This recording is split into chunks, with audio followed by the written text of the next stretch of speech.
we're live.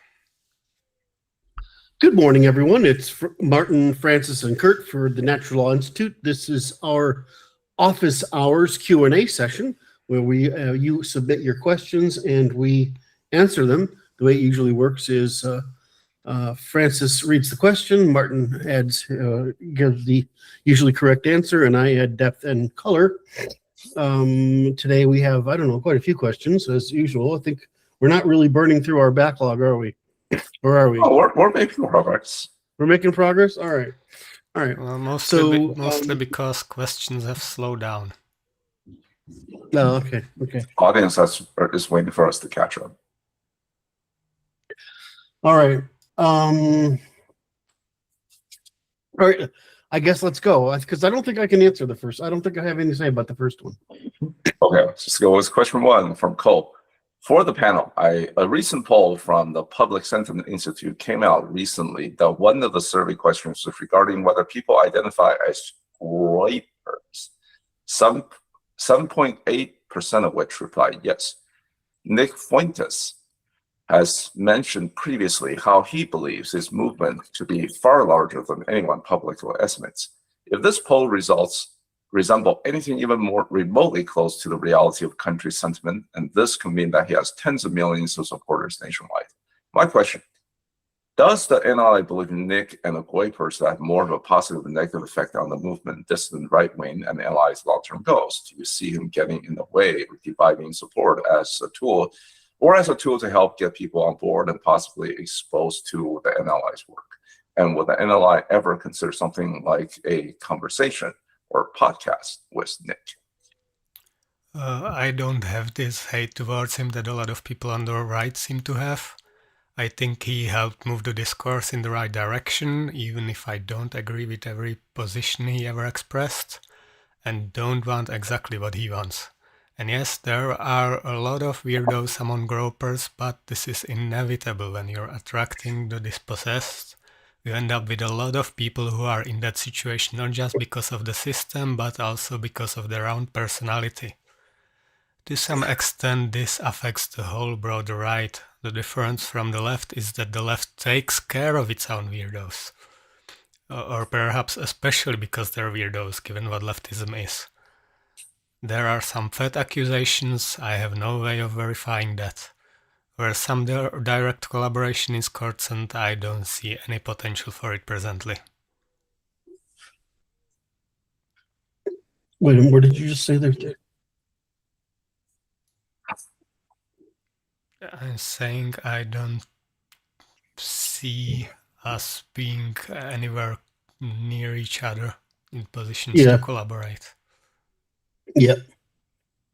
Even if we're moving in broadly similar direction. Yeah, I mean, we try as much as we like to bitch, because that's everybody does, right? We try to work on how do you fix this problem. We don't try to share the misery of the problem that much. And so, guys like him are doing a pretty good job of making the morally outraged feel justified in the moral outrage, right? And he gives them the context to understand it and argue it in it. I think that's fine. That's just not our job, right? Our job is to actually find and create solutions that are implementable that will alter the course of events, either for the medium term or certainly for the long term. So, yeah, Martin's right as always. In so far, I've seen the clips of him talking about history. He's actually doing a pretty good research. Mm-hmm. What research is he doing?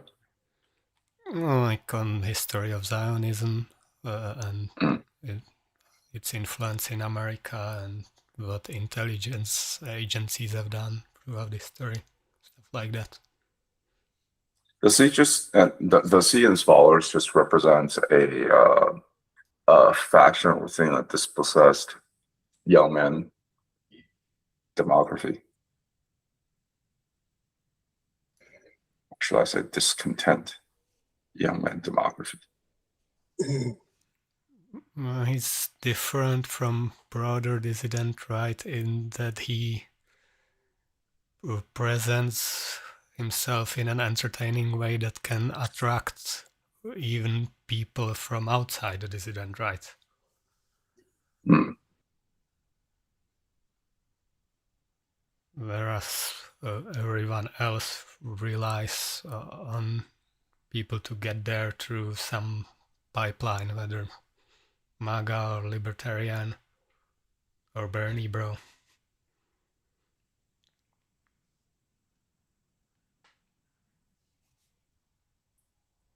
Okay. Do you think we answered that one?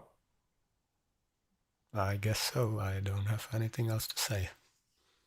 I think this breaks the record as the shortest answer for the first question, because usually it takes an hour on the first question. Maybe we should just always look for a question that only Martin can answer. It doesn't exactly work that way. I stick to the I would have to intentionally reorder them. yes, and I stick to the order that they're given. It's only fair. It's one of the All right, let's go next. What's the next one? principles. Next one, question 2 from Lucas. This is a bit different, but let's see where it might take us. Many times I read Curt writing about his genetic background being that of a lesser nobility, the aristocratic warrior class, and then, on the other hand, remember him talking about the folly of the top nobility. Let us suppose that these biologically deterministic theories are correct, but then that increasing one's self-awareness is also capable of at least sharpening those predispositions and helping people to correct their approach.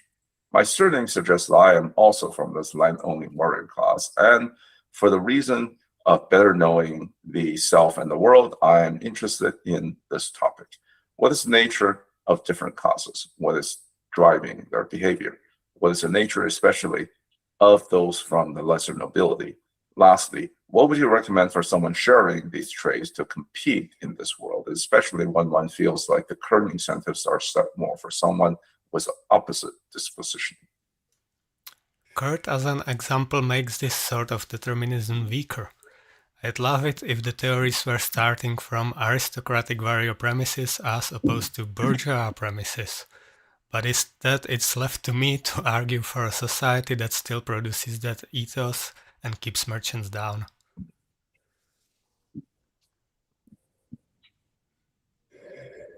All right, so I think the problem is my use of words, which are technical, and the interpretation of them as colloquial.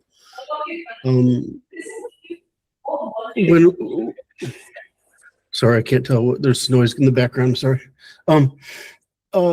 So when you say there's a couple of things. First, what does aristocracy means? It means people who have, in the West, it means people have accumulated usually land, wealth, and some degree of influence. And as such, because they've accumulated those things, they demonstrate responsibility for those things. So the issue is responsibility. In the West, this is particularly important, especially in the feudal period, because without allies of the same nature, you can't field enough resources or people, because we had too much trouble with state formation. You can't do it without allies. So the noble classes, the aristocratic classes, tend to hold together, just like in the feudal era, or just like they did in the Roman era, just like they did during the steppe, right? It doesn't make any difference. The people who are responsible because they're capable of that responsibility. So that's the first thing to handle it. The second thing is nobility is different from aristocracy. Nobility is that you are something you were appointed by the state. Aristocracy is a fact. Nobility is a privilege. In the West, we conflate these things, but too often in our verbal, but they're two different things in the technical sense. You can be ennobled, but you can't be aristocraticized. You have to create your own aristocracy, or right, but you can be ennobled by the state. What's the difference? Well, aristocracy has dominion over its own assets and its own responsibilities, but and it may work in, as it usually did, in military cooperation with others. But nobility could be, you could be granted nobility because they want somebody to manage this particular piece of territory, or they want you to be the freaking some chancellor or something or other, right? Someone in charge of something. So nobility is different from aristocracy. The third piece, which Martin brings up, is the lesser nobility, or I bring up, but Martin was alluding to with teasing me. Lesser nobility is the people who are landowners and who fulfill military obligations, and because of those things, they usually have civic influence. In other words, they're the leadership in the region or whatever. This varies because there are parts of, say, like England, which is the one I know best, England, where there is an aristocratic or a holding, or there is nobility there whose job is to govern a particular area. But that isn't evenly spread out. In parts of England, there is no such group of these people. And so the lesser nobility forms a more, what we would understand as a civil society together, and they govern together.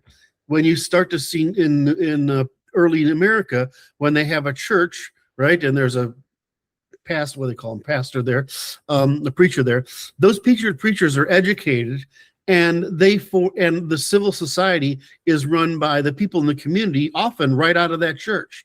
If it's not run, I mean, that's the big civic building. That's the equivalent of where news is shared, conversations are had, education is levied, and people discuss matters of the community.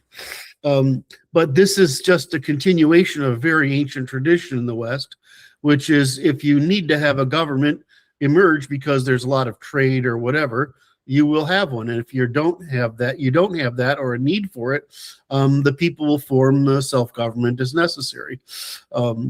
This is because it's pretty hard in the West to concentrate, unlike the river valleys, Egypt, the Nile, the Tigris, Euphrates, the Indus, the Yellow River, etc. Unlike those areas where the state can actually easily develop because land is concentrated, productivity is concentrated, and the water forms a highway, that doesn't happen in Europe. And so power starts out being distributed because of the West Indo-European group strategy, and it maintains its way through Greece and Rome and the Germanic states and into relative modernity right up until the formation of the modern state, which is probably, I would say, be Napoleon's restoration, the formation of the modern state, and the Anglo development of the modern rule of law state. So when you're saying these things, there's not one universal condition everywhere. There's places where the aristocracy is very powerful, places where they are less powerful and they are really offset somewhat by nobility and the administration. And there are places where there is neither of those in sufficient force, except at some distance, where the locals actually manage their affairs. So in my family's case, that's the West Midlands, and there was just nobody there, but it was a market town. It's at the end of a long river coming up from the southwest, and so it's a market town. And so what do market towns do? They develop their own commercial interests, and the commercial people tend to run the town. If I go back before that into Normandy, my family was on a town called Little, obviously Doolittle, which is on the Cherbourg Peninsula, and it's again a port city. And so you see my family signing a lot of documents for people, testifying that they're good persons and whatever, etc. And they are, again, a port city self-governing. So you can't have that, though, when you get to a Paris or a London. It just would get out of hand. But in these smaller areas, you can do that. We still see this today. In the town I grew up with, there's 10,000 people. My father was in politics, and they ran the local government by basically the businessmen and professionals in the town, right? That was just how it ran. The idea that there's this big lordship government over us is a modern thing. That's not a historical thing, except in some areas like very big dense cities. In the German principalities, there's 380 of them or something, 380 little princedoms, right? And they have theoretically the German emperor there, but he has very little power. The cities where we get like Hans Hoppe from is they had what are called the free cities, which were places that were allowed to have their own sort of laws, but they couldn't export whatever their problems were onto the countryside, which would remain the king's domain to rule. The same thing happens. I mean, so you get this idea that there are criteria that determine demand for the scale of government, and that there are different groups that populate these things. So you would have aristocracy in the manors, you would have nobility in the places that needed to be centrally managed. And then if there's central management, but there's no need for like excessive government, like in some of these market towns, then the market towns wouldn't have either. So when you say lesser nobility, it would be the people who run the civil society. These people almost always have, certainly mine did, military roles. So you have your credibility is not just your skill or whatever. It's the fact that you are part of the extended military order. So there's a king, and then there's your local aristocracy that's responsible for, raising his people. And then you have the local people who are responsible for raising the people below them. So my family is usually sergeants and captains, basically. And that's the middle rank of those people. You've got generals and stuff, but most, that's later on. But largely, it's my family's mostly sergeants, captains, and there are some privates in there. But mostly, it's that what we would think of as the lower upper class today in administrative sense, or it's not really just the upper middle class. Those people have credibility, but it would be the lower upper class that has both personal responsibility, local responsibility, and state responsibility, military responsibility. And so that's just how they did it. And it's because there was no government until relatively recently, not recently, but relatively late, that was strong enough to be able to govern the way that the territory of the West was. So that's why we had that issue. So when you ask me this, so then I've tried to provide you this context. When you say aristocratic warrior class, that sounds a lot like Greece. Or it sounds more tribal. If you're an aristocracy and you're responsible and you're in the Western model, it means you have to provide defense. There's no aristocracy that doesn't provide defense. You have to. And so when you say lesser aristocracy, that's what you mean. When you say lesser aristocracy, what you mean is people who aren't the top part, but they're the people that handle the rest of it.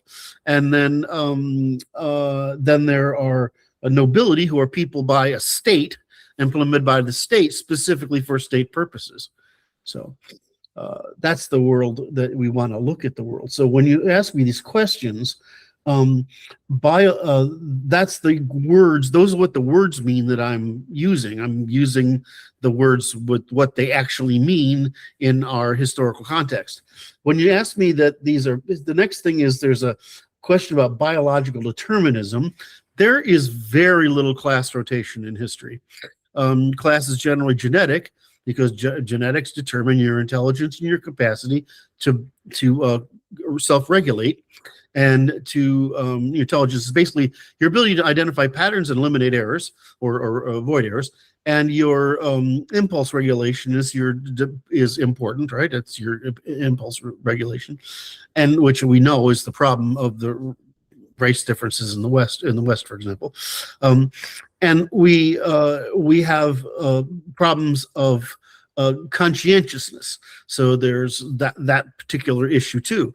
So when you get down into the classes, what you're really talking about is how much responsibility can you bear? Can you bear responsibility for yourself, or are you just the very bottom? Can you bear responsibility for your family? Okay, that's good. Can you bear responsibility for performing some sort of work that on your own? Can you bear responsibility for organizing others to do some kind of work? Can you bear responsibility for assets and capital allocated to the people who decide who is going to do the work? Right? Do you have the responsibility for the capital distribution that is going to be allocated to those people, the people that do that assign the work, the people that do the work, and the people underneath them who do the work? It's basically responsibility. Now we tend to think of these things in economic terms today, but that doesn't make any difference if it's that or setting up a hunting camp or whatever. It's all the same difference. So classes tend to have low rotation. It doesn't mean they don't have any rotation. And this is why, is think of your population's mean, right? Your distribution, right? Your mean as the average person, right? Now, if your average person has Japanese or Chinese abilities, there's a higher distribution. If they have European, they have lower. If they have South Eurasian, they have quite a bit lower. They have Austronesian, they have quite a bit lower. If they have African, they have quite a bit lower. So that spectrum moves around, right? So what does that mean about the responsibility that each group can bear and the distribution of people in that group? The argument being that basically intelligence ends up being, in practical terms, the capacity of intelligence. And neotenic evolution produces both intelligence and the self-regulation and the what's the other one? Intelligence and the conscientiousness, the time preference necessary to be able to bear responsibility for increasingly complex collections of capital, whether they people, things. I have to object that these are sufficient factors to think of men and women that have equivalent IQ and conscientiousness. Are they likely to be equally capable of bearing them? There you go. Great question. And the answer is no, because, and this is one of you're pointing out a great problem with intellectual history, is we're usually talking about men because women have no meaning in these contexts historically. The problem with women is that they do not they may be conscientiousness, but only under high time preference, not under, in other words, consumption. They don't have high time preference don't have conscientiousness for low time preference, which is capitalization. So men tend to capitalize, women tend to consume. Men tend to have economic and political and military responsibility, and women tend to have familial, child and familial responsibility, and sometimes limited social responsibility. So you are correct, absolutely correct. I'm trying to use this. I am probably using men as the primary influencers here, and what you're really saying is, yeah, that's great, but actually, if you look at the distributions, men are offset from women in this category by quite a bit in what they're able to do. If that wasn't the case, you would see very different distributions of the roles in society and very different economic distributions of men and women in societies. I only used it as the most obvious example. My point is these traits aren't sufficient for responsibility. I'm sorry, Martin, I know there's something meaningful that you're trying to get at.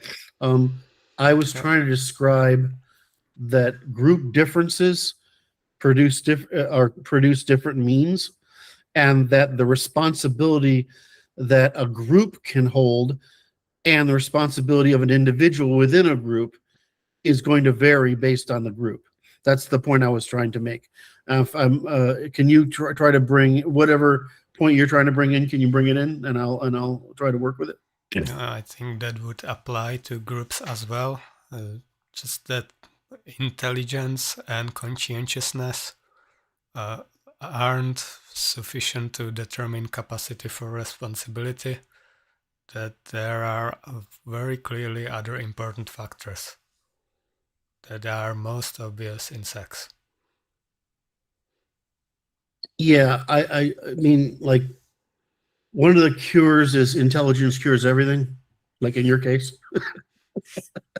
You're scary smart. It doesn't. What?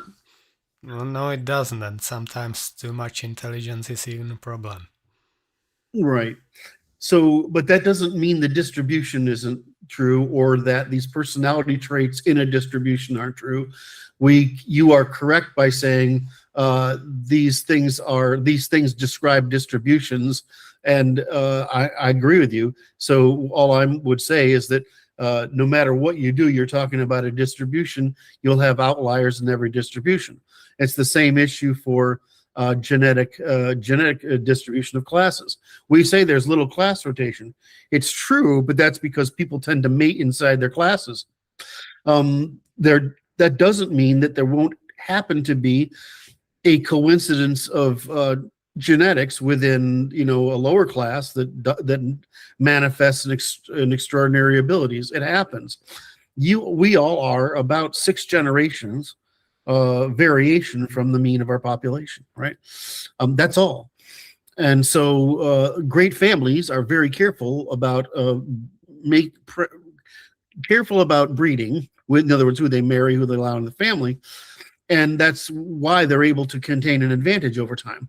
More impulsive people don't do that. They don't even consider it very deeply. So that's the point. I guess that's the point I was trying to make, is that the biological determinism consists of a number of trends or patterns we can identify, but the rules I'm stating are the basic principles by which these distributions occur and are observed. So, if we study, and we have class rotation, there isn't much of it, despite the fact that we live in the society where it's most possible.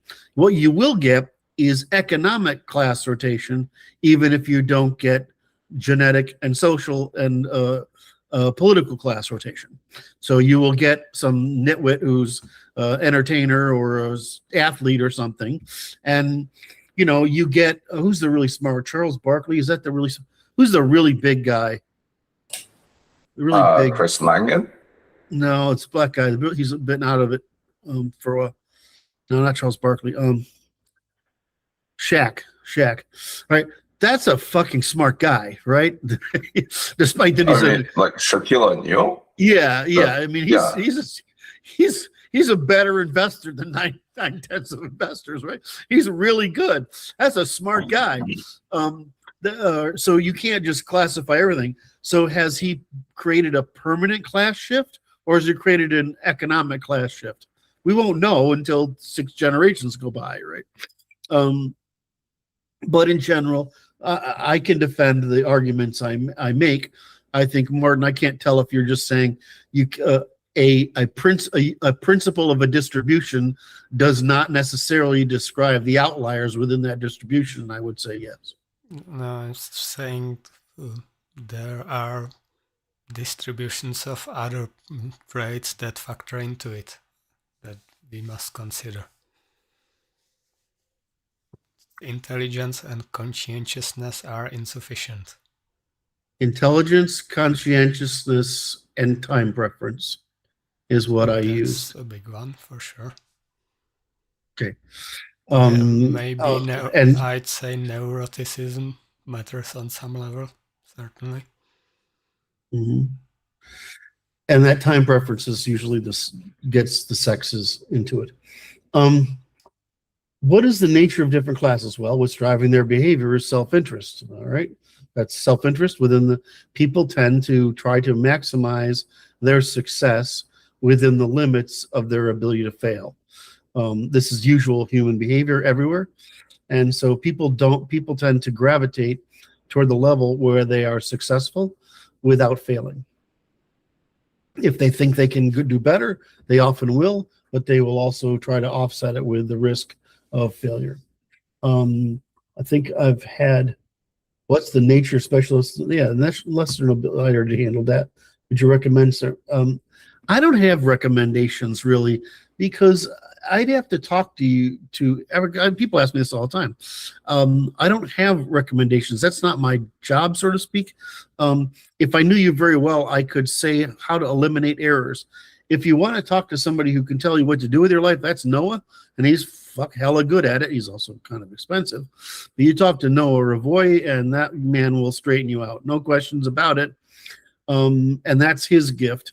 I don't claim that facility. I don't claim that capacity.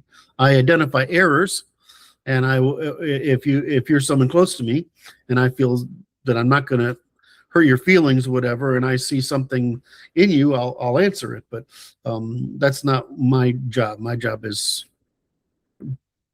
economics, politics, grand strategy, etc. Okay. So my issue is we talk about how the unique European conditions created the unique European decentralized strategy as compared to Asia or other places. Centralized Chinese river plains. Yes. The problem is that we've basically created the Asian conditions with modern technology. And so we're getting Asian results. Hold on, say that again. Oh, I see what you mean. You mean like as in internet and after industrialization, and the highways and speed of everything. movement. Yes. Right, and now the internet is essentially acting as in effect, shaping society like the river always did. Yeah, and if we value European strategy, then we must maintain conditions within which it's advantageous. I mean, you see that around here, right? I think this is something that as an Asian I couldn't quite understand until I came to terms with it, in that I have friends and I've seen people around here who like to go into say the panhandles of Idaho or out in the middle of nowhere and build their own settlement there, whether it's a logging cabin or in the case of the Unabomber, out in the middle of nowhere, a little shack. And for someone with unless you're from that part of the world and born in that part of the world, for us it's unfathomable. Like, why would you choose to abandon civilization and go out there and live like a wild man? Yeah, but and yet it seems to be ingrained into the European psyche somewhere. Yeah, but unfortunately it's isolated individuals and it doesn't translate into independent political power. Well, because any independent political power, like the white Aryan nation people in the Idaho Panhandle, gets targeted by the Fed. And also look at what happened at Waco. I'm just reinforcing your point. The modern technology and the overwhelming power of the state has made that increasingly difficult, if not impossible. Well, we're gonna end up like China if we don't change course. So you devolve. So Except the solution is to devolve the state. Yeah. Like China, except not even homogeneous. True. Although you China's could not argue that homogeneous. China is not homogeneous. There's something like 50, what do they call it? 54 ethnicities. They may look Chinese. Well, actually, you Well, know, to us they do, but I mean, no. yes. To the Han Chinese, they don't look Chinese. Certainly not.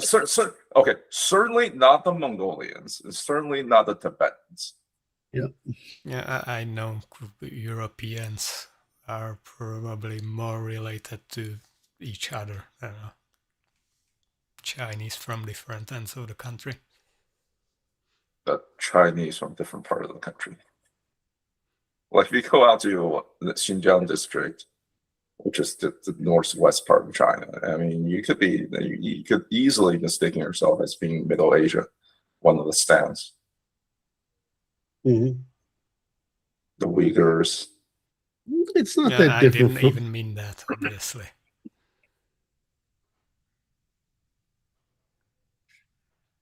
All right. We kill that one? Yeah, that's the actually, you know, the question 2 should be our question 1, or follows the usual question 1 of taking up almost an hour to answer. Yeah. So yes, that is the problem. All right, move on. Yep. Question 3, please deliberate. In parentheses, please note, I beg pardon if my message fails to follow proper English grammar, as English is not my first language. Welcome to the neighborhood, dude. Yeah. Yet I consider myself to be able to make my ideas clear enough in a polite and educated manner. Absolutely. I have read about your stance against dual poly-moralistic frameworks. Yet I must disagree on that principle, provided I understand the position correctly. The addresses for solution of current global problems by enacting common world-spanning laws is in direct opposition to what is considered by myself or even your definition of natural law. You imply that self-determination, self-expression, and self-government is a right to be held by all peoples, yet your proposed law is based on European principles. Doesn't this contradict those first mentioned principles? Following on this thought, I would like to make the next question. Should enemies be treated in the same way as kin in I just lost my place because you pressed. Where was I? In case of delinquency. Okay, should enemies be treated the same way as kin in case of delinquency?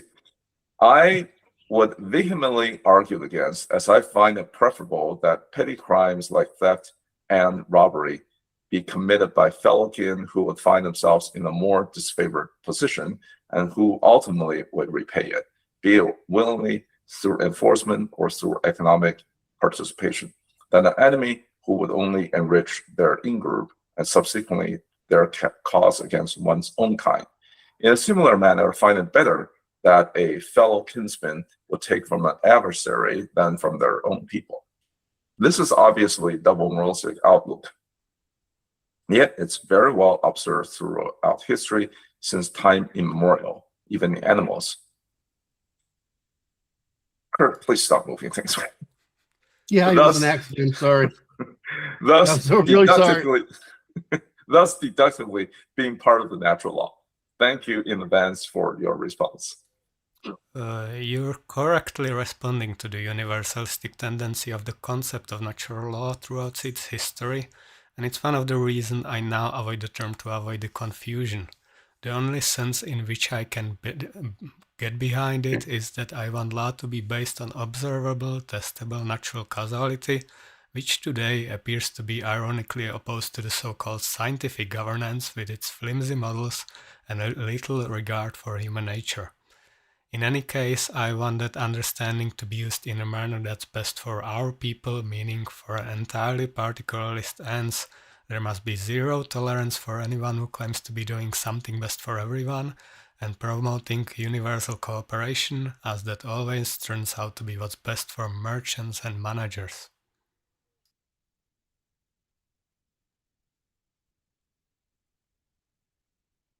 Okay, this is a complex question. which I've written quite a bit about. So I'm kind of, all right. Okay, first of all, your ability to express yourself is fine. I don't know what you're worried about. I actually find the people who are most articulate are most likely to apologize. Isn't that funny? You know what I mean? I have taken a stance on polylegal frameworks, which is recommended by the libertarians. I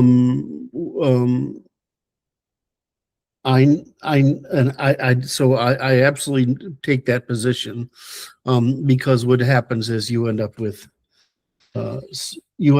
conflicts, and you end up with one group of people in the same polity preying on another because they use a different dispute resolution system. It depends on the way they mean it. Like, I be in favor of polylegal system, but there's one court tied to the location, not multiple competing ones. Tied to the Yes, local that's the custom. same argument. Same argument. Yep. All right. So when you say polymoralistic frameworks, so I know what you're doing in this thing is you're assuming we mean the positiva. In other words, you should do, but we don't do that in natural law. What natural law says is if you do this, people will react this way. Right? That's number one. The next thing is if you want to cooperate, you avoid doing those things. And number three is if you want to avoid doing those things, we suggest these institutional structures that have been proven to help people avoid doing those things. Right? And that's norms, traditions, values, institutions, laws, regular, etc. So I think there's a tendency for you as a person and most people living to confuse what we're talking about as a religion rather than a science of cooperation. That's all we're talking about.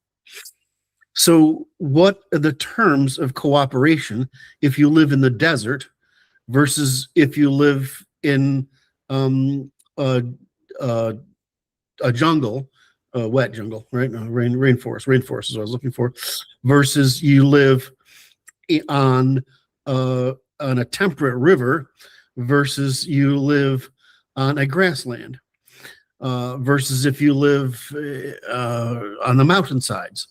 Right, the norms that you need to establish for people to cooperate in these areas are different, and so because the strategies for people to cooperate and work together in these areas are different. So the negative, don't do these bad things, is different from the positive. In our case, we prefer to do things this way as a negativa and a positiva. What's universal is the negativa. Don't steal my shit, right? Don't hurt me, right? Those are the negativas. The abstraction of it is don't impose costs on my demonstrated interests. But the demonstrated interest portfolio might be slightly different in one group versus another. That doesn't mean that don't impose costs on my demonstrated interests won't cause the same universal human behavior. It means that what demonstrated interest portfolios look like in different groups is different. So I don't. What he's saying is that just because some other groups don't want their interests imposed on, it doesn't yet imply we shouldn't impose on their interests unless costs come back to us somehow. Because we don't owe them anything. Okay, but what's the consequence of doing that? Well, it depends on natural laws. People will react negatively to have costs imposed upon them. Yeah, but maybe it's worth it. Or maybe they're incapable of reacting. That doesn't alter the determinism of what's going to happen. Right? So there's 2 points here. One is, A, how will people, what's the natural law of human behavior? And what's the natural law of cooperation? And you're saying that if you don't want to cooperate because it's not possible, you can't do anything about the natural law of human behavior, but you can do something about the natural law of cooperation. Then there's the third layer, which all other things considered, which group will compute evolutionary innovation, adaptation, and advantage faster than the rest? And that's the third layer, which is the natural law of evolutionary computation. So it doesn't. So it is true that humans react, well, all animals do, react to imposition of costs upon their demonstrated interests would negatively, right? That they do.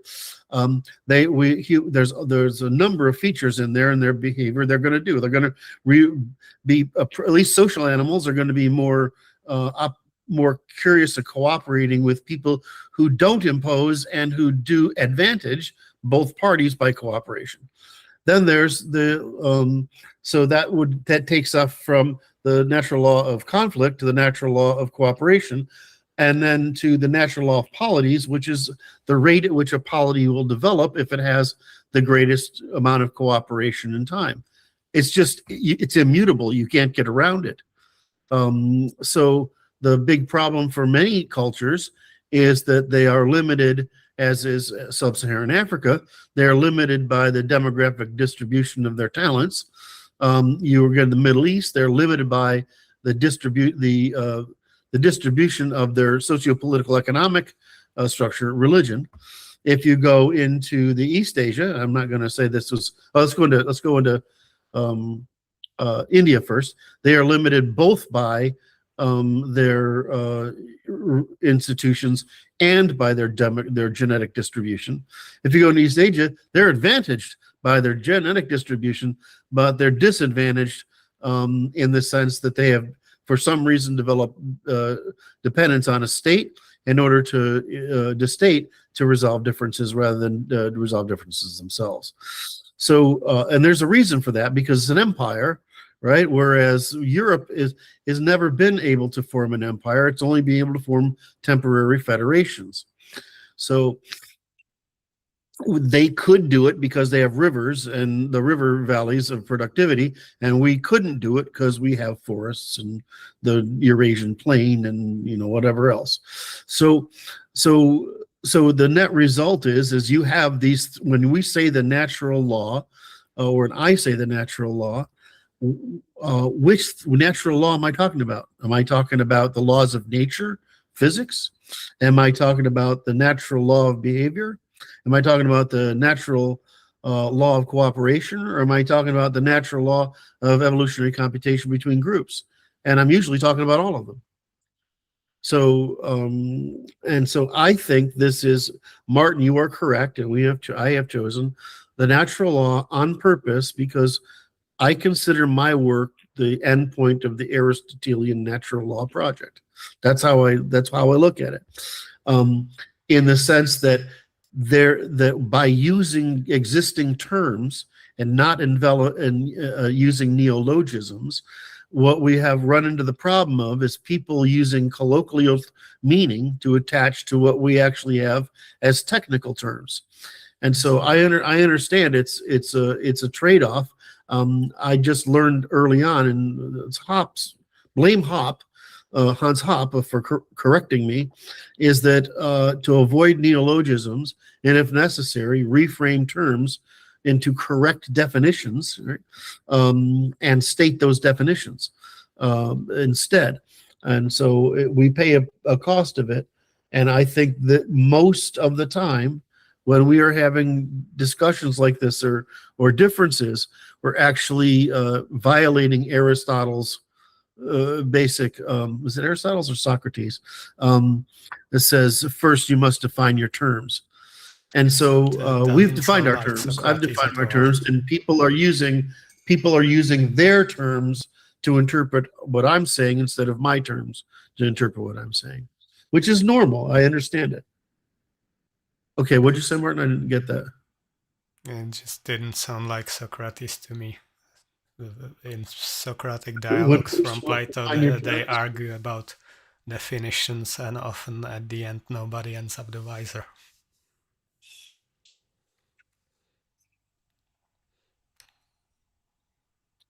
I just realized insofar this is framed as science of cooperation, I seem to be the only one who...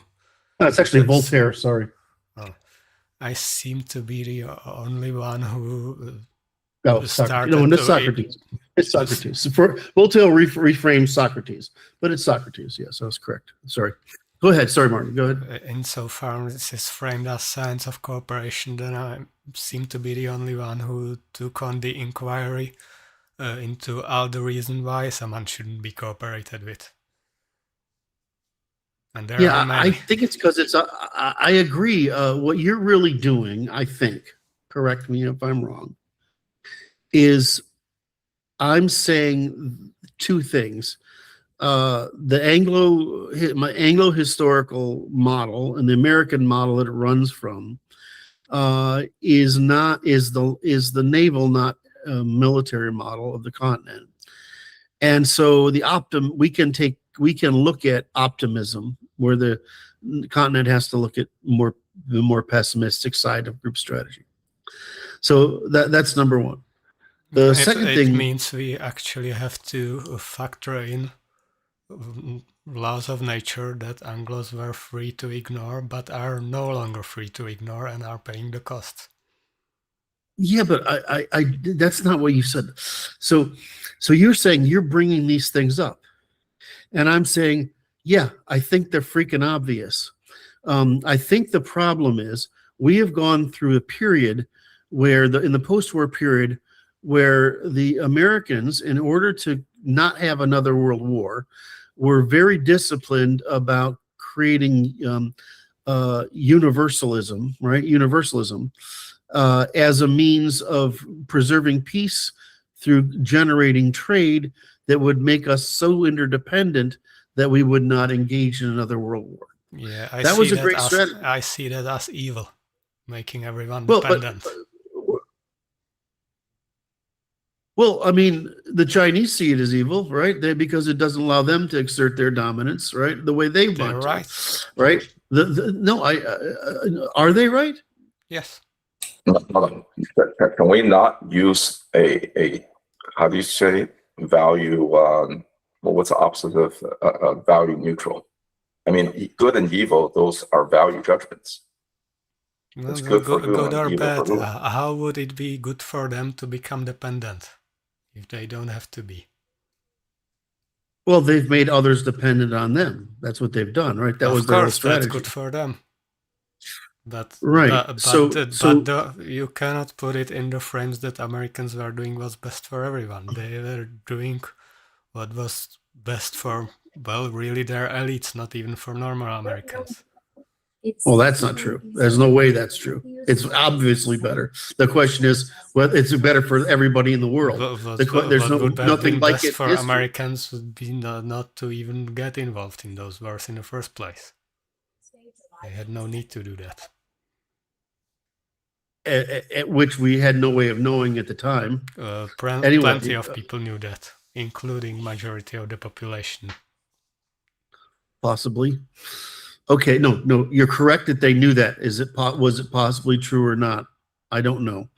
You're still avoiding the issue, which is that what problem are you trying to solve, right? And I'm trying to develop a science, right, which is a baseline from which other things can be measured.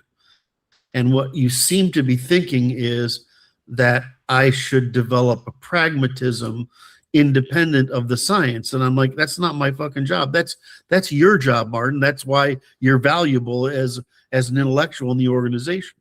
I'm not doing it independent of the science. Just recognizing that the laws of cooperation include the fact that ethnocentric cooperation is always the winning strategy, not universal cooperation. The what is always ethnocentric cooperation? Oh, absolutely. Ethnocentric cooperation is always better. Um, I still don't think that, for some reason this keeps coming up, and I'm like, what am I trying to do versus what are you trying to do? And I usually see it as I'm trying to develop a general rule, right? A science of basically a science of evolution. The maximum velocity of evolutionary computation makes decidability possible. So what I do is I make decidability possible by creating a baseline that measures variation from it. What you are saying is along the baseline, there are trade-offs. And I'm saying, absolutely. But that doesn't mean the baseline isn't the system of measurement to measure the trade-offs against. It is. And so I think what you think I'm saying is everybody should do this.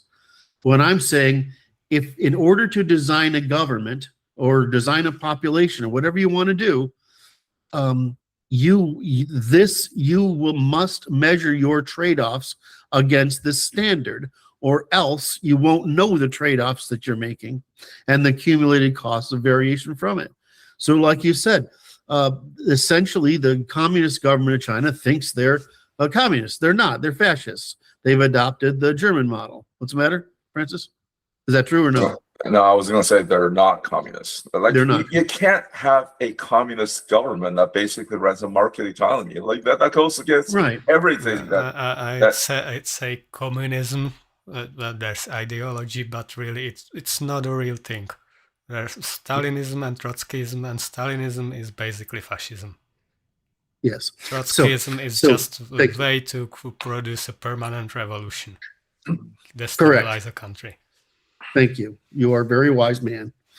So the point is, I have argued in the past that fascism is actually the best order.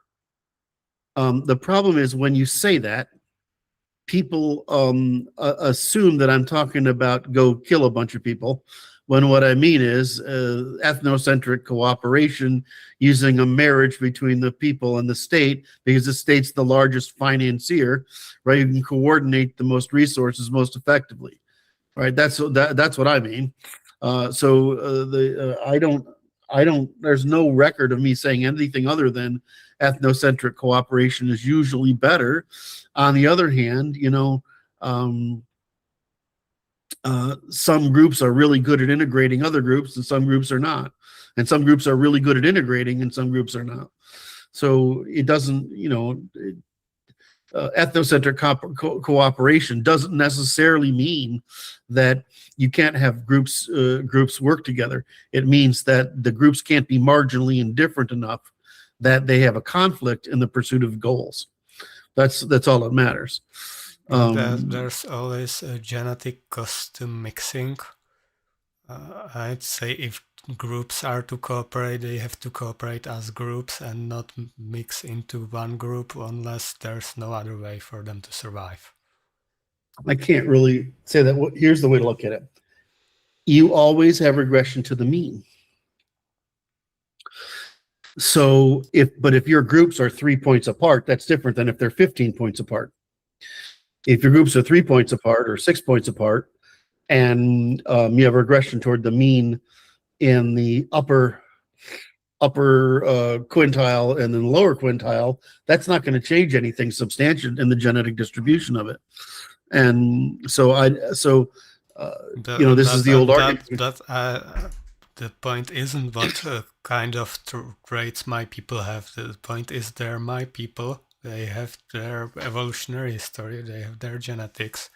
Even if I mix them with people with similar traits. I'm not disagreeing with that. Why not just make that choice? My argument with you, I think, boils down to the way I describe things, I can defend my people. And the way you describe things, I don't know if you can defend your people. Maybe you can. You have to put a government in place that will produce the end you want. But if you do that, will the people leave? I don't know. Some of them will stay and some of them will leave.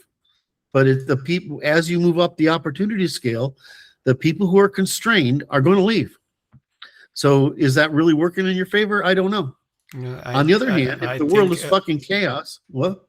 I think if we actually start thinking about ourselves as groups, then alliance may be contingent on We do think of richer. ourselves as groups.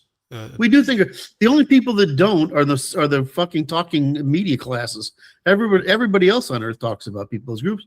The thing about white people is we're the least group oriented. I'm saying if we do that, that may be the condition of alliance with a richer group, maybe that they will not create economic conditions for our best people that would make them leave. Yeah. Okay. Well, maybe they would. I don't know. But if when you talk about it, you're talking about severely constraining people. And I'm saying that my experience is, if you severely constrain people, they're going to do, the people who have the ability to innovate, adapt, and change are going to leave and go for places where they can innovate, adapt, and change, because people are going to pursue their best interests. What you get is the same problem you get with communism, is if you have too much control, you regress to the lowest. In other words, you move the needle of the population down to where you're satisfying these people, but at the cost of the people who actually make a difference. So I feel like we're talking in circles here, because again, it's like we're arguing about something. I'm like, look, I just stated what I do. I'm creating a science, a baseline from which you can measure variation. And variation is whether it's institutional, strategic, institutional, or normative, or ideological or religious. It doesn't make any difference. What are the costs and benefits of me adopting some variation from this optimum? Right? Now, is that optimum actually achievable? Maybe not, probably not. But at least I know what trade-offs I'm making. That's all it is. When we were working the Constitution together, I said this repeatedly. It's just I called it a Chinese menu. Put in place the government you want. Just know what the costs and benefits are. My argument in general was that putting in place a parasitic government is not good for you, and it turns out to be true. So all governments will become parasitic, but some are more parasitic than others. So that's the basic argument. So Well, I don't that's really an argument for a king. We just have one parasite who get rid of other parasites. Okay, fine. If you can manage it with a king, do that. I mean, I've said it's the perfect government consists of a monarchy and a republic and limited political participation. I've said that repeatedly. Why? Because it's the greatest means of calculating. Right. All right. So I don't want to I feel like we're getting lost in this again. I mean, I love to talk to you this, Martin, but it always comes down to the same thing, is that I'm arguing for a general science and you're arguing for particular applications. I think that's fine. It's just I don't think that has anything to do with criticizing what I'm actually putting in place. And so when I get a question like this from somebody who's obviously using colloquial terminology to refer to colloquial ideas, it's not referring to the science that I've produced. And so it's okay. If he wants to think that morals mean positivas, that's fine. If he wants to think natural law means positivas, that's fine. But if you read my work, the natural law is a negativa, and morals in any civilization are either good morals or bad morals, or good ethics or bad ethics, as they serve the population. In your case, I think what you're saying is, because I hear this all the time, is that we have adopted Christian universalism because, or in the first place in our history, and it was wrong, and we've expressed Christian universalism at international scale in the post-war period. And I agree with you; those things are wrong. On the other hand, that's different from saying we actually suppressed the capacity for war by the desire for and capacity for war by radically dragging mankind out of the agrarian era and into the industrial era, and radically lifted mankind out of poverty. You can't argue with that strategy. You just can't. That's admitting that you're undermining other groups if you're undermining their capacity for war. They're not undermining capacity. You're undermining their desire for it. Well, maybe they And you can would- undermine, you just said it yourself, I'm happy to undermine other groups. That's what you started out with. It's your whole argument is you can undermine. I'm happy to undermine other groups if other groups are going to cause me harm. I'll happily do it. Easily. What about my allies? I'll happily undermine Great, other groups. but Why don't we happily undermine Russia, Iran, and China right now? We should happily because undermine those that. are We not, are. Those are not real threats. You don't think they're real threats? No. I can't go anywhere with that.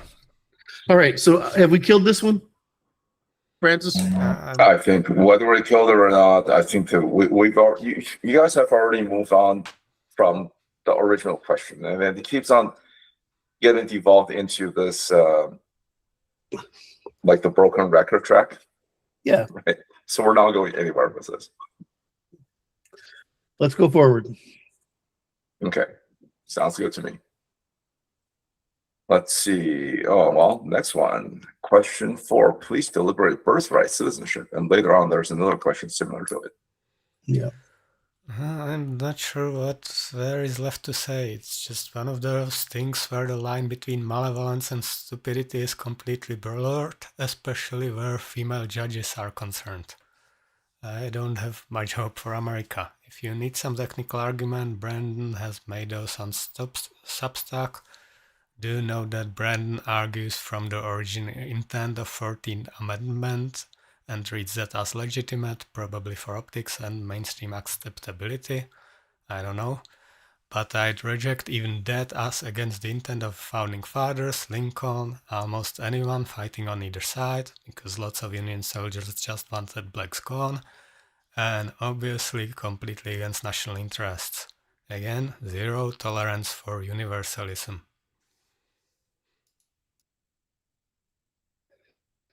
I've written a lot about this, and I don't think you can do better than Brandon's legal argument is correct. I don't think you can do better than the 90 pages that Judge Thomas wrote on it. The Supreme Court was wrong in their ruling, which is in our amicus brief to the court. The estrogen part of the court was wrong. What? The estrogen filled part of the The court estrogen of the court was wrong. And my understanding is they punted because they don't want the court to be responsible for what should be a legislative matter. That's my understanding. It was cowardice on the part of the court. Fine. They handled the abortion issue, and maybe they're scared now to handle another one. There is no argument here at all. When you say you're a citizen, what does that mean? It means two things, one thing internally and one thing externally. Externally, it means the state is an insurer of last resort of you, primarily against other states. That's what it means. So you're being insured by the state, the state infrastructure, the state bureaucracy, the state institutions, and the people in the state against harm by others by others. That's what a citizen means, number one. Number two is that you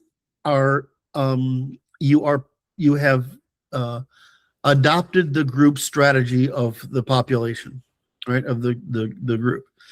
So to become a citizen means that you are now a member of the shareholder agreement, called Constitution, and all that implies in the population. I like to talk about, I use Francis as an example of somebody who's more American than most Americans. The third part is that if you are insured, and if you insure others by maintaining the group strategy, the group contract, that you have a voice in what to say. It's this universal enfranchisement are two different things. So you can be a citizen and be insured, and you can be a citizen insured and having allegiance to this group and its interests. Right, you will not work against the demonstrated interests of the people who are your peers. And the third is that if you have sufficient ability, you may participate in the governance of it. That's the three pieces. This is a problem on each level. If you are being insured, that's great. What are the criteria for insurance? It's the capacity to at least the first thing, which is to reinforce the shareholder agreement with the rest of the polity. And then and if you demonstrate enough competency to participate in the governance of it. Demonstrated confidence is only obtained by one method, which is your demonstrated ability to carry responsibility for more than yourself and the family. That's really it. You have the capacity to carry responsibility beyond it. So, in essence, if you have an allegiance higher to some other polity than this one, you might be insured, but you're not a citizen. In other words, you're not a member of the polity, and because you're not advancing the polity exclusively interested, and you should have no say in government. The question is, well, you should have any public speech at all. So I don't think birthright citizen is even a difficult question. I think mostly it's a difficult question for the court because it doesn't want to be responsible for making the decision. It wants it to be legislative. My view is the court is being cowardly because it's impossible to get legislation through our government.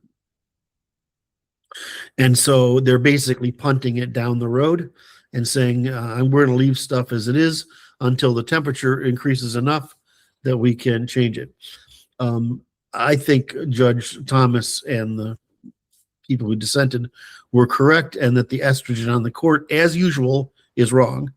Which is part of my this is another example of my belief that it does not appear we can use women on the court.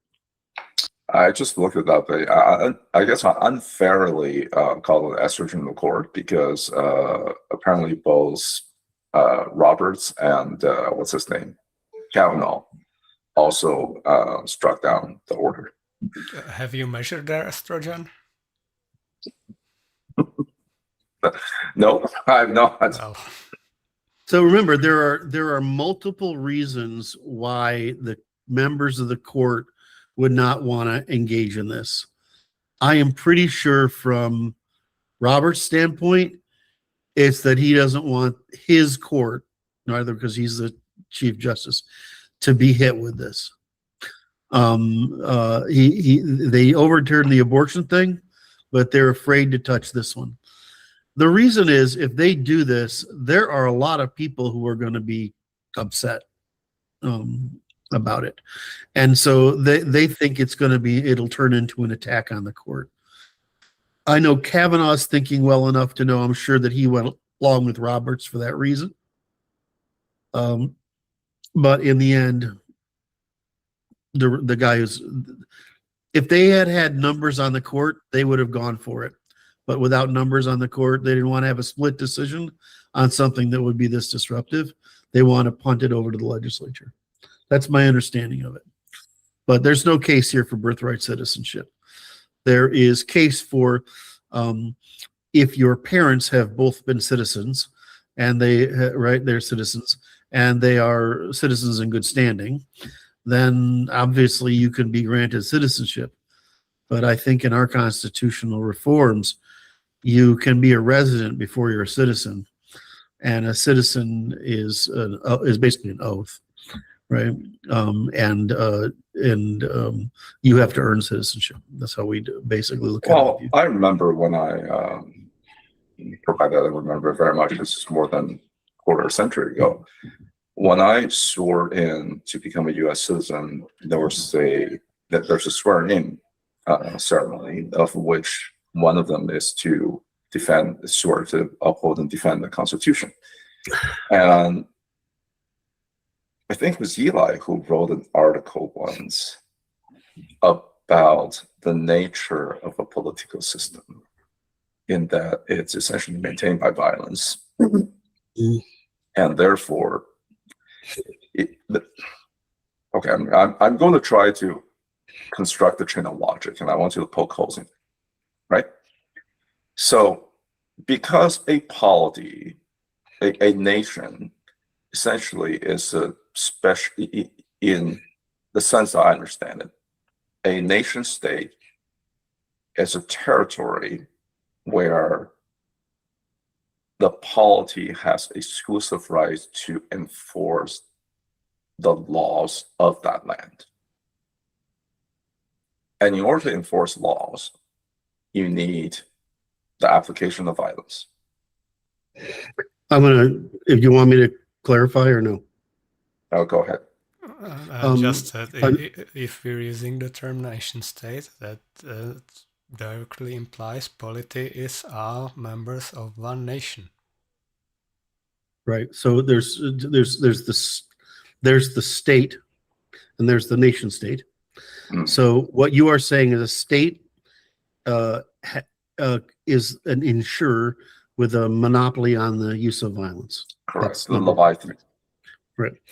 A nation state is an ethnos, a group of people with shared interest, a nation, right? Who create the state, rather than a heterogeneous or multinational state. Okay. And so you have the state issue, which is monopoly on violence, and you have the nation state, which is the state enacted by a group of people with basically common interests. Okay, go ahead. So since the state, to maintain its legitimacy, has that monopoly of violence, otherwise we end up with cycles of feuds and so on. And violence essentially is the currency that underwrites all of it. Then does it make sense for anyone to be a citizen in that state who either cannot or will not be a member of the, whether you call it military, the militia or the right, let's just call it militia, right? Because military also has an implication of expeditionary army, which goes far.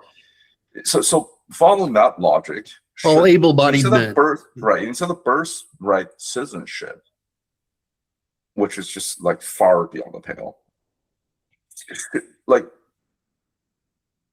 do women even get to become citizens? Because citizenship here, to me, means that you actually get a vote on what laws are enforced in the state as a law of the land. And if you don't have the ability or the willingness to enforce that law, then why should you have a vote?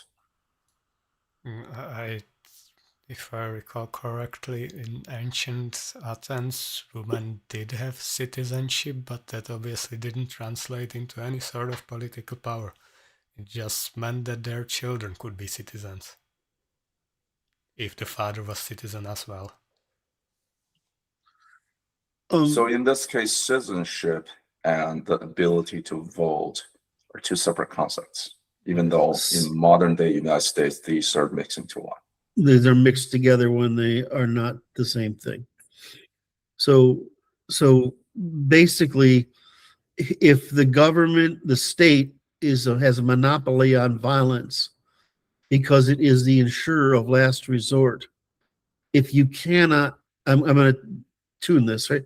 If you cannot or will not use violence in the defense of those of the assets of the community, then you are not, in fact, an insurer of the community. The counterexample to this, and I'm not sure it's wrong, is that there are multiple levels of assets. And so That is not false that women defend certain assets in the polity, which is generally behavior counter to the polity. If women are holding that, you're saying that we need currents. No. We're saying that we need what is it? We need slut. We need to bring. We need to make slut shaming great again, instead of being sluts. pretty Instead much. of slut promoting. Right. So basically, there is the ability to demonstrate whether a woman or women are actually acting as insurers of the commons or not, and it's basically behavioral. The problem is that two things have to happen before women will behave that way. They have to have the cognitive load of children, and usually more than 3, right, on number 1. And they have to be old enough so that the estrogen is being directed toward the children instead of elsewhere, because they want to care for that which it needs to be disciplined rather than cared for. So the net result is about a third of women are really capable of it, and it's hard to make even that argument, partly because around 40% of women are actually mentally unstable. So our problem is that it's not clear that all but a tiny fraction of women who demonstrate responsibility and agency and decidability and insurance, it's not clear that they can ever have political assertion if they have social assertion. And we're getting to the end point here. This was actually women's argument against women entering the franchise before women were giving the franchise. We control society, and men control the polity and the economy and the military, right? But we control the family and society. If we don't do that, who will? And if we are tempted by that other thing, who will do this? So it wasn't that a lot of women didn't understand their power. It's that they didn't. They understood also that this power corrupts, and that women would be corrupted by the power of the franchise. So I'm not sure that we can't have women as citizens. I think it should be something you earn. But I mean, if you've got a bunch of kids and you are controlling the GSSRMs, then I'm not sure why that isn't bad. But does that convey voting rights, or does that convey status? Right. I think those are two different things. Yeah, I think we need to rewrite the Constitution such that citizenship does not necessarily mean you carry a right to vote. That's correct. Being a citizen, it means you're. Go ahead. It can certainly mean some privileges and access to state services that mere residents don't get. Mm-hmm. Yes. Because you're insuring. In other words, you can benefit from the insurance policy provided by the state. Doesn't mean that you get to write the policy. That's correct. So that appears to be the correct answer if we want to look at the data. Unfortunately, I love women, but I do not like. Given where my generation started from and where we are now, it's really fucking depressing. It's really depressing. You can, because I grew up. What? You can love women as what they are. That's right. Last generations have tried to loving them as something they're not. Something they're not. Thank you, Lord. And it's exasperating. I don't know how we make this happen, because it's not like they're going to like it. And it's not like the people who want to build the seditious undermining of the West or any culture don't want to lose the fact that they can use women to do this stuff, because women are gullible and gullible. So whatever. It's like if you had told me when I was 30 or 25, hell, 18, what I'm saying right now, I would have thought it was horrible. But now we've just got I can't argue with it. I can't argue with it at all. Look what happened in just 100 years. Jesus Christ. Fucking disaster. Yeah, I don't think women are responsible for that. They were just used as one of the excuses to enable it. Yeah, I'll argue. In other words, they're a resource, right? Yeah. Yes. You're right. They were used as useful idiots. It's the whole the Abrahamic method, whether in the religious model, whether the female method, whether in the female behavior, the Abrahamic method in the religion, or the Marxist method in the pseudoscience, it's always the same thing. It's like bait the suckers into the hazard so that we can control them. It's fucking annoying. All right, what's next? Right. Well, these next few questions will be interesting. Question 5. What would be the optimal form of government for the Germans? I feel like Moritz should answer this one. I'll give a general answer to this, and the next two questions that I don't see myself as qualified to determine every particular for nations which I am not a member of, within which I have not resided, and besides Germans haven't even visited. But in general terms, almost every nation on earth right now would benefit from their state being less liberal, from eliminating its oligarchy capture, and from a sincerely nationalistic leader restoring order. Chinese system, while not without flaws, is closer to this than the rest. Yeah, I wouldn't buy that. They're talking about their oligarchic system over there. Jesus Christ.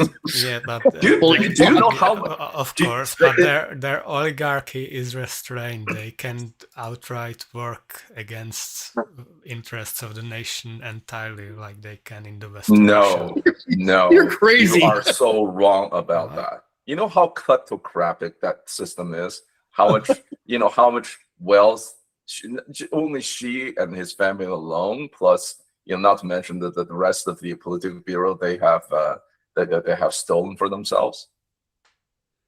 There's difference between being parasitic and being treasonous. Do you see them having assets in the West, like Russian really? All their assets are freaking hell in the West. What are you talking about? Okay, then I was wrong. And they take their children, their most valuable asset, and send them to the West. Okay. The only guy in the permanent, the standing military committee who didn't have his children in the West is General Zhang Youxia, who has now disappeared for 6 months now, and apparently that just quieted down. Nobody knew what happened to him.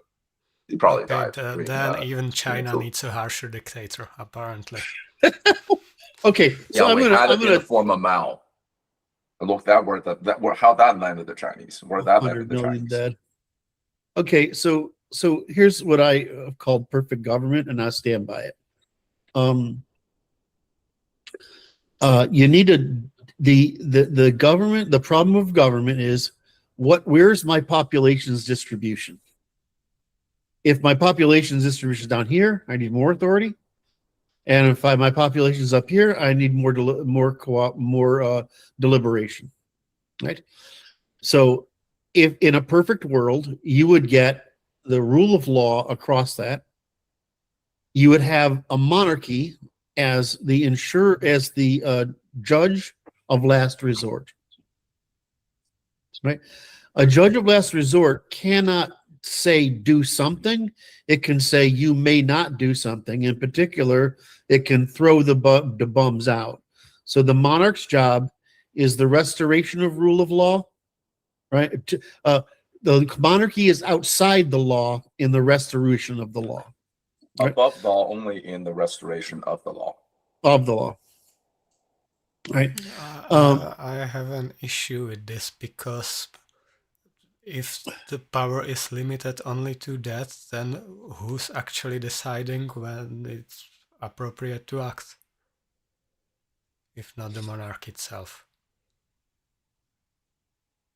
Because it's this is the problem of monarchies, Martin, as everybody's so well known. In other words, it's oft discussed throughout history. The problem of monarchies is you cannot possess enough knowledge to make those decisions.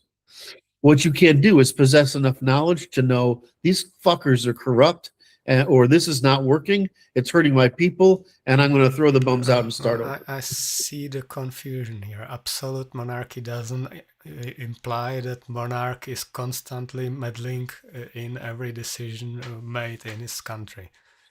It means that he has a power to if he needs to.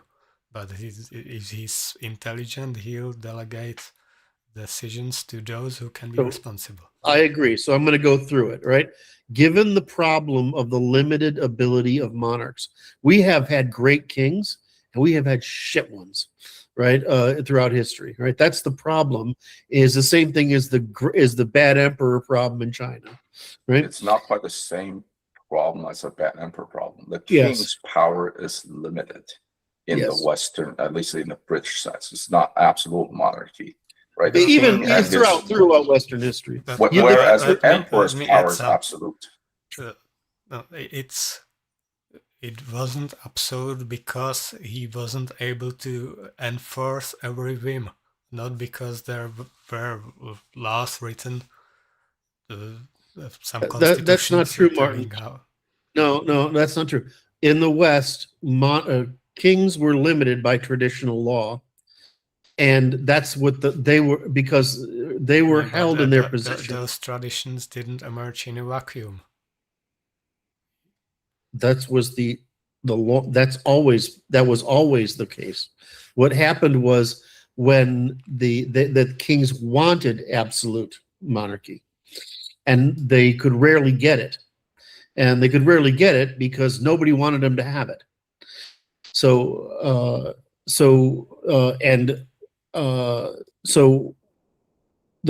I'm going to go back to the solution, which is monarchy, rule of law, monarchy as a judge of last resort, a cabinet that does most of the work, which I think is what Martin actually would like if it was. The reason whether you get a cabinet rather than a monarchy is that the individual monarch doesn't have to have a whole lot of whatever. He has to be able to hire a staff to manage the government and the people as much as possible. In history, the government in the West, you called a parliament, which is the same thing as two parties coming together to negotiate a conflict in war, right? That's what it means. So if I'm gonna bring the parties together, it's a parlay, right? And so you have a parliament only to raise money. In other words, you have to get the parliament's permission to raise money. Why? Because they're the people that pay it.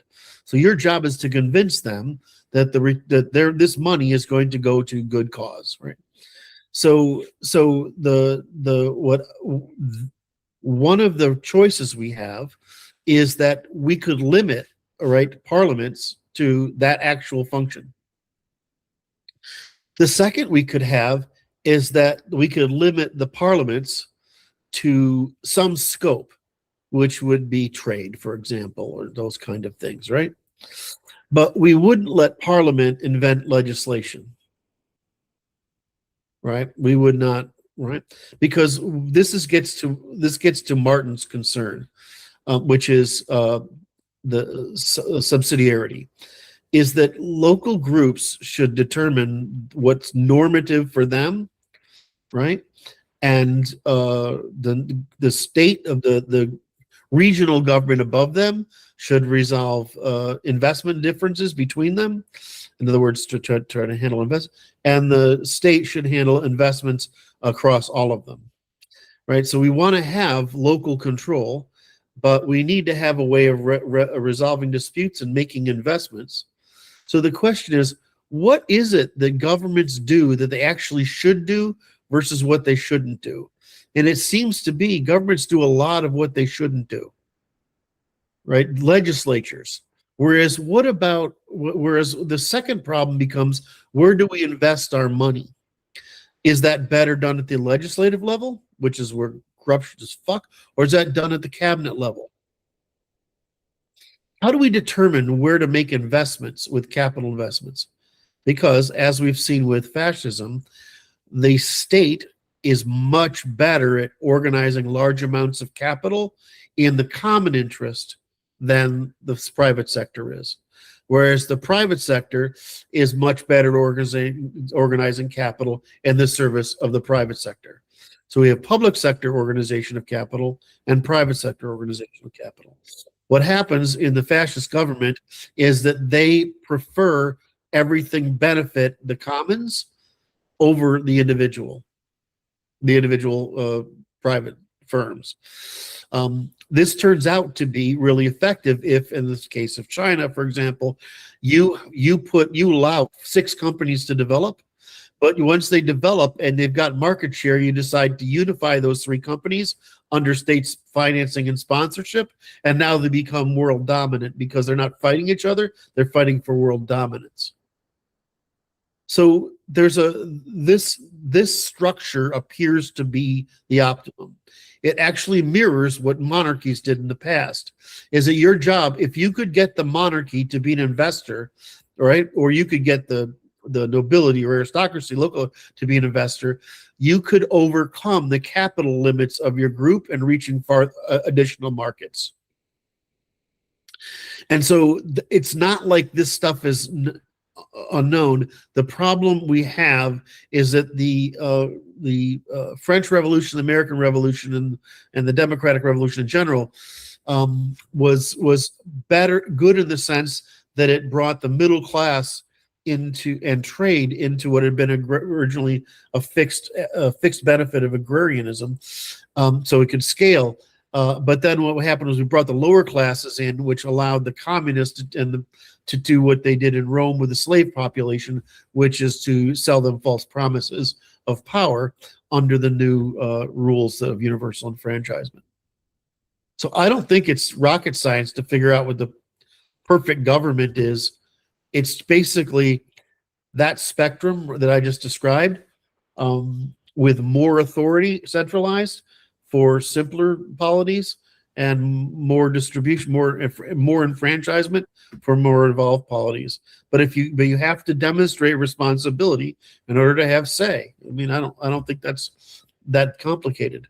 So that's what I call perfect government, is adaptive.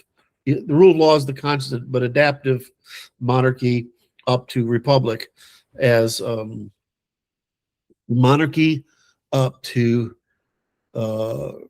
fascism up to republic, as the spectrum, with what it looks like fascism being the opposite, the optimum, because it's the optimum means of limiting people's ability to do harm to each other, maximizing investment in the commons, which produces maximizing return for all.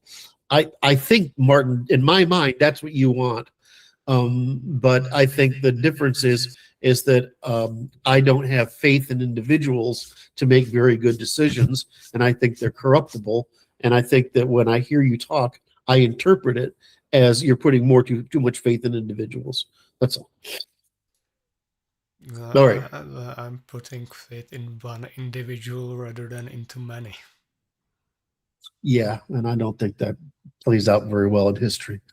So I don't see fascism and monarchy as necessarily different things. Just make the dictator hereditary and you have a monarchy. Right, but you're saying that he has competency, and they don't. You can't say that. Right, because otherwise, because they end up with a bad emperor problem. Too much power. Of course, but you don't even have a chance at good leadership if you don't have a monarchy. It always ends up as some sort of race to the bottom. So can we move on to what's the optimum for the Germans, or is that the question we're asking? Oh, that's the question that we're answering. The next one I've rolled an answer. Okay. Let's see. I mean, Curt, if you have something specifically for the Germans, but it sounds like we're They need saying they need a monarchy. It They sounds need a like we're monarchy. saying they America needs already a had it. monarchy. Yeah. We need a monarchy. European countries need a monarchy. I would, if you look at the countries around the world, those that have monarchies, it's better than to believe in an individual as a point of last resort than it is to some fucking ideology or process or procedure, right? It's the great thing about monarchs is you can kill them, right, and replace them. They know that, and they don't want to get killed, and so they tend to take better care of their population than politicians do. It's the same thing as renters versus owners. Hoppe's been out that forever. He says the what do you call it? The democracy is the god that failed. Well, I mean, it's not just democracy. It's basically the republic, when it's extended to populations beyond those who are responsible for the responsible, ends up being catastrophic, and it does nothing except generates opportunity for capture, right? And so capture and corruption. The thing about a monarchy is if they have enough money, they're safe no matter what. Their whole thing is to just stay in their position. If somebody gets out of hand and tries to seize power, they basically kill them, and that's what we want. As far as I can see, there's no monarchy left in Europe. Symbolic monarchy is not a monarchy. I agree with you, but the monarchy's position is they're waiting out this foolish experiment. Then they're useless. I'm sorry. Well, they are useless, but that's whose fault is it? Theirs or ours? It's ours. Well, they used to have the power to do something about it, and they didn't. And now they didn't have the power to do something about it. That's the problem. After World War I, they did not have the power to do something about it. And it became increasingly difficult. Really, the time clock was before that. All right, I want to move on. Francis, what is the optimum form of government of the Chinese? Yeah, so question 6, what would be the optimal form of government for the Chinese? So when I saw this question, I couldn't help but to answer it. So as much as I dislike saying this, but I think the optimal form of government for the Chinese is probably something akin to what they have now. An authoritarian Taoism Confucianism that packages Chinese evolution strategy into a state-backed religion, a network protocol, in quotes, of sorts that organizes individuals in that society. The optimal form of government must conform to the people it governs, and the Chinese people are forged by the geography of their place. On the continent was a fertile heartland capable of supporting a large population, bracketed on the east by an island chain of different and sometimes hostile peoples, on the west by oceans, quote, again, quotes, of plateau, desert, and steppe lands that traditionally spawned barbarian raiders, tundras to the north and impassable jungles to the south. The Chinese ruling elites have learned through history both the opportunities and dangers associated with open trade along its coastal provinces of western lands bordering the barbarians, and difficulty by which to organically move capital from the rich coastal regions to develop their inner provinces. So they developed a central government bureaucracy to forcibly redistribute resources in order to keep the internal peace. Until that geography changes, or some technological advances that completely negates the geography, the Chinese will keep returning to the form of government that worked in the past, i.e. their stable state. Change geography, say, had the Chinese colonized North America or colonize this new planet in the future, and we'll have a very different conversation. Curt, poke holes in it. There's no fucking holes to poke in it. I mean, it's flawless. Martin's got to be able to poke some holes in it. I think he would agree with it. Sure. I've already said what I think needs to happen. Get rid of the oligarchs, most of all. And keep someone in place who can keep getting rid of them or keep them in line. And go ahead. There's no. I feel bad because I want to comment on it because I want to show, acknowledge the value of it. But I mean, it's right. I mean,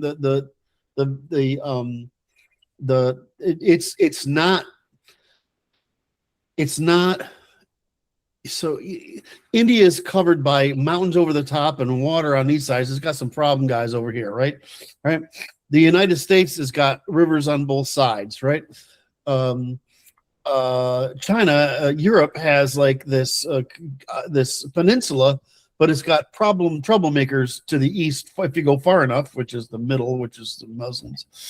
And then if you're China, you've got this sort of coastal thing that's fucking awesome. And you've got this interior, and then you're bounded by pieces there.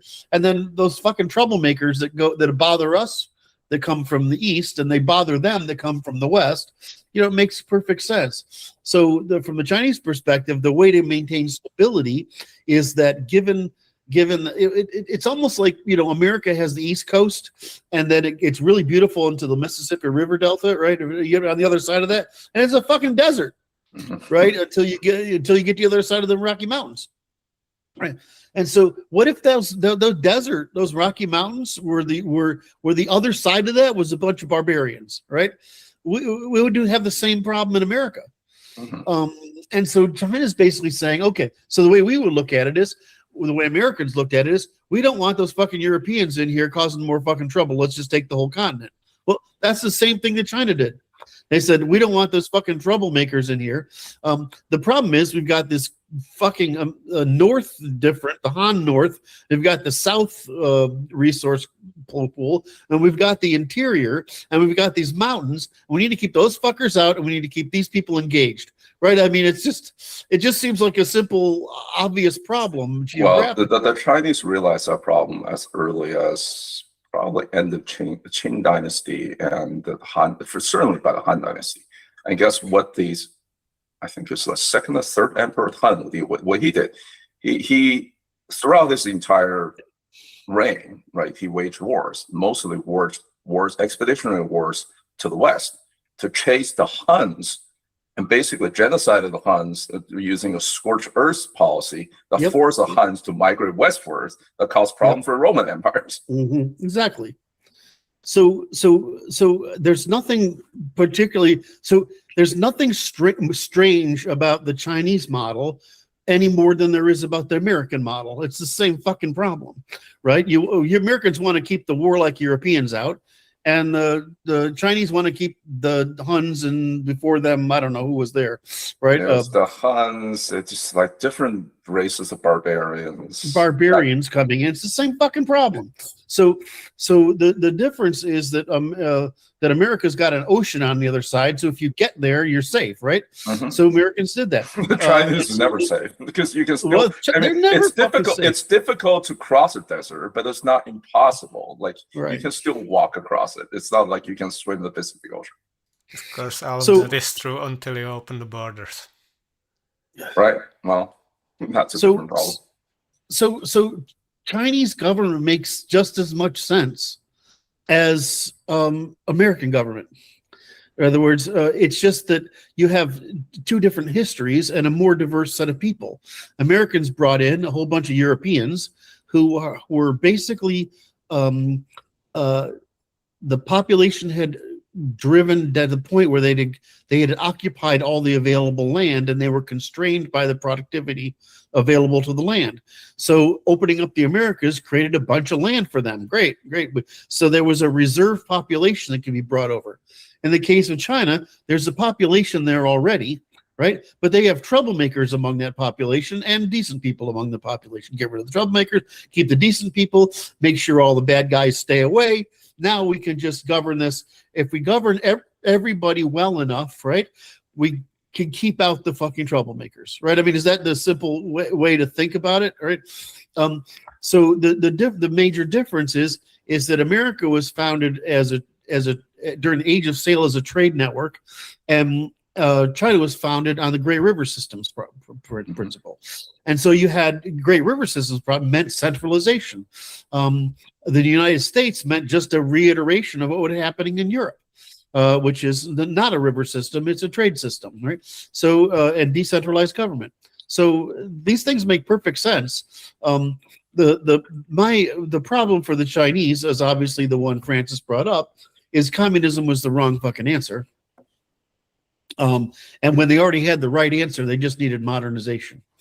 And that it was that simple. And they've achieved that modernization, but they're still carrying the after effects of the communism, and the communist ideology or bureaucracy, when they could have just say, well, we're going to go the fascist model, and that's just what works for us, because given the variation in the economic and the economic distribution of productivity of the lands, we need to be able to have control over enough capital investment to distribute it enough to keep everybody happy. Yeah.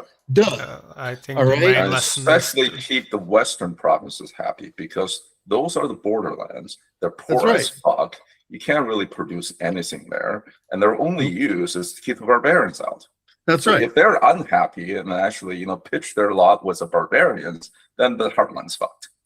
Right. So my thing with about about this government in China is simply Mao's expansionism, when they have fucking had the world in their goddamn And oyster. Xi's expansionism. Yes. Did I say Mao? Is It's that what I said? Mao the second, basically. Fuck. Although our Sorry. friend Burlingame would disagree. So that's really, otherwise they make perfect sense. I mean, India makes perfect sense. The only one that doesn't make sense is Islam. Or unless you think about it, is the only way they can compete is to drag everybody down to their level, which is probably what makes sense for Islam. But everybody, there were plenty of secular dictators, but those were inconvenient to Israel, so they're gone. well, I mean, that's just chieftains, right? That's just Arab chieftains. They're just chieftains. Yeah, Whether you call them, Chieftain Assad, Chieftain Gaddafi. yeah, they're chieftains, right? I mean, that's what they are. Okay. That's what they were. The problem that what most people don't realize is the spread of Islam was driven by the problem of chieftains. Now, Islam was thought of as a mean by which to get control of the corruption of the chieftains. It turned out to be really effective, actually. So it was more effective mostly because Persia and Europe had been in a war that they decimated each other, so that they created a power vacuum, but for these idiots to roll into. But in any event, all right. So we answer the Chinese issue. We didn't answer the Chinese issue. I don't know if you have any words to say about the optimum form of government for the French, but and likely that's going to be a longer question. But I do want to skip one and talk about number 8, which is please deliberate, since it's very close to the question we just answered. Please deliberate Supreme Court 6-3 ruling on birthright citizenship. Is there a realistic chance of getting legitimately overturned? And what are the realistic consequences of this if not overturned? Well, I have a hard time thinking it won't be overturned. I have a hard time thinking it won't be. In other words, I would assume it's going to be overturned. I would assume that birthright citizenship gets overturned. I don't know how or when, but I'm almost positive it's going to get overturned. Usually you have things like this when there's a massive crisis. We're going to have a massive crisis here. Either domestically originated or globally originated. Sometime in the next, what year is today? 6, 30, 35? Sometime in the next 8 years. 9 years, somewhere like 8 years. Yes, probably 8 years. We're going to have some conflagration happen. It's only after those conflagrations that things like this can be implemented. And in fact, I think that's our goal, is to make sure that there are solutions that can be implemented when that time comes. I don't. I would think that if this. I would think that if this next election, not this one, but the next one after that, not this November. 30. Oh, you mean the 28 election? Yeah, I would think that goes the conservative way. There's a chance during those 4 years that there's going to be too much pressure. They really punted this, and they shouldn't have. because I think there's going to be even more pressure in the future.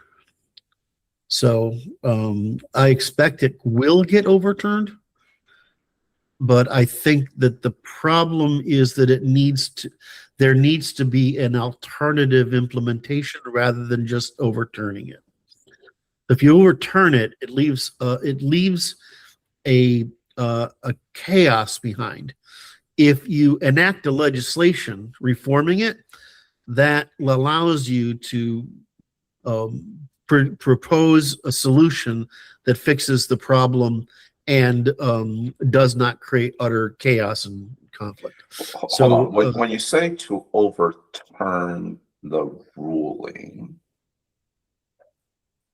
does that, so if they overturn this ruling, then that brings the 14th Amendment into question again.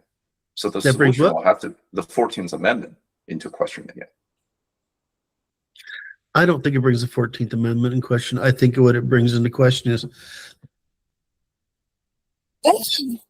what we've all known, which is what was the intention of the 14th Amendment versus what is the words of the 14th Amendment. And I think that's the problem. So, the purpose of the 14th Amendment and this provision within it is to make sure that slaves were not, treated badly, right? That was the purpose of it. This was the understanding for a while, and unfortunately that it evolved into a habit, so that there are a lot of people in the country who would be affected by this, right? For example, it's not uncommon to do this, right? Haiti, which is the most recent example, withdrew citizenship from the people who had come over from the Dominican Republic because they were a fucking problem, and they sent them all home. Right? You mean the other way around, right? Yeah, the other way around. Did I do it the other way around? Did I just do that? Because Haiti is a freaking shit. Look, I woke up at 2 a.m. with an idea that I had to work on, and I was working stuff till almost 6. I understand. You're excused. I don't look very good. That's because I'm tired. So I made a mistake. I have it backwards. It's the Dominican Republic revoked Haitian citizenship. There's no reason we can't do that. There's no reason at all why we can't do that. And there's no reason why we can't deport the people that are here that shouldn't be. There's especially no reason for it because we are not in a position where we have what's happened is that labor is actually decreasing labor prices. And there's a tendency in America to want to favor consumer prices over that. The problem with American consumer prices, especially in food, that kind of thing, is not the labor cost. It's actually the intermediaries' costs, which is why the prices aren't coming down after the COVID. So I don't see why this is not fixable. You're talking about probabilities, though. My view is we're going to have a civil war if we don't fix this problem. And it is actually relatively easy to solve this problem. I'm actually surprised at the level of difficulty the administration's had.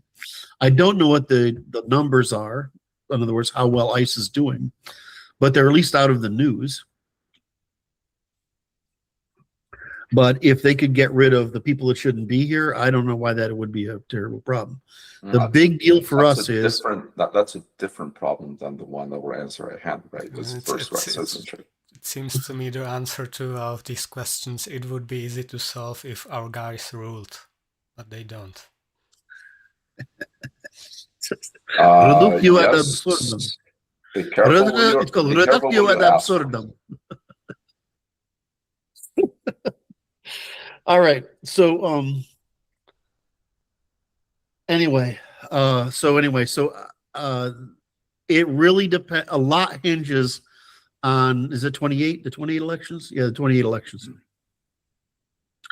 If we're able to retain power for another 4 years, I think it's possible to make enough progress.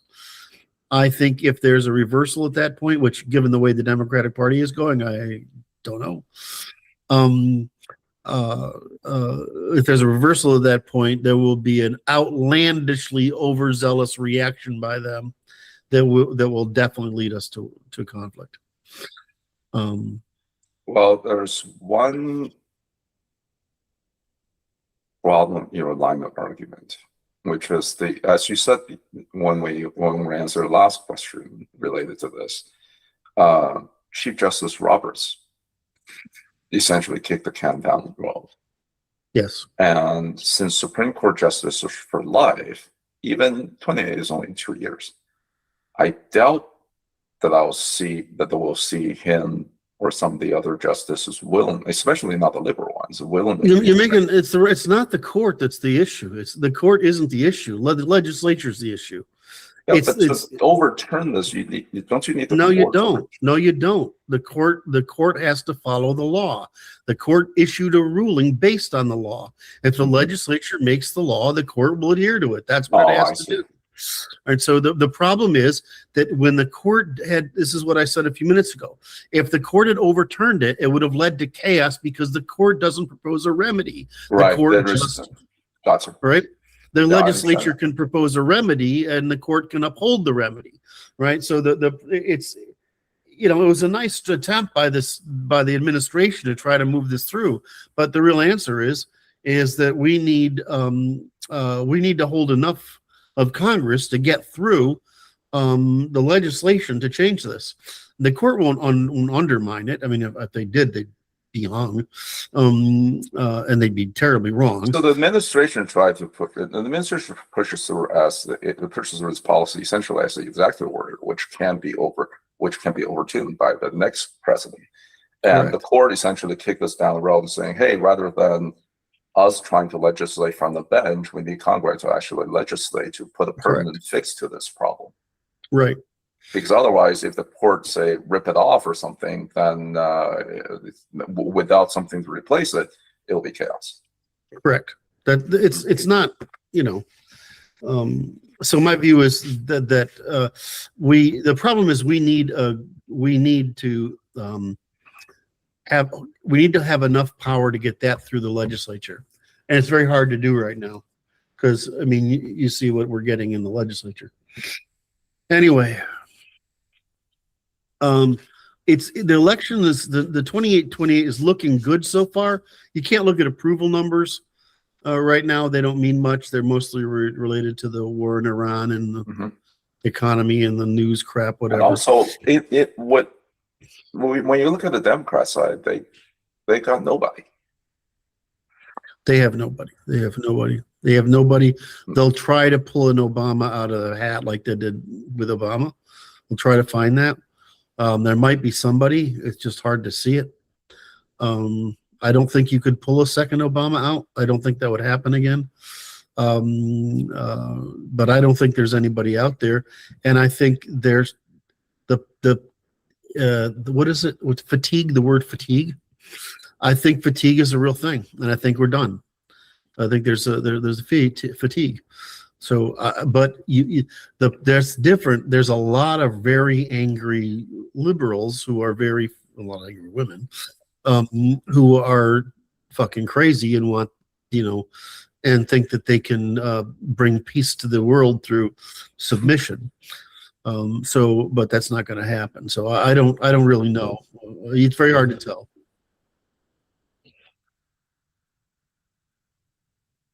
All right. There's a lot of people who want democratic socialism, which seems like kind of communism, but it's anti-white. But they still want it as a response to where neoliberalism has brought us. To nobody being able to afford basics like housing. I see this as a bait, but a lot of people believe it.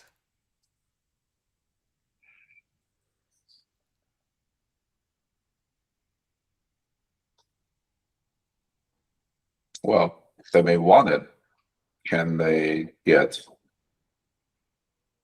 someone into a position of power as well as the legislature into a position, get our people flip enough of the legislature and also have the executive on their side to pass the law? I don't know.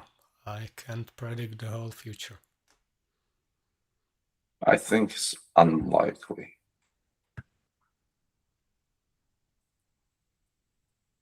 All right. In any case, I think we've done it all justice.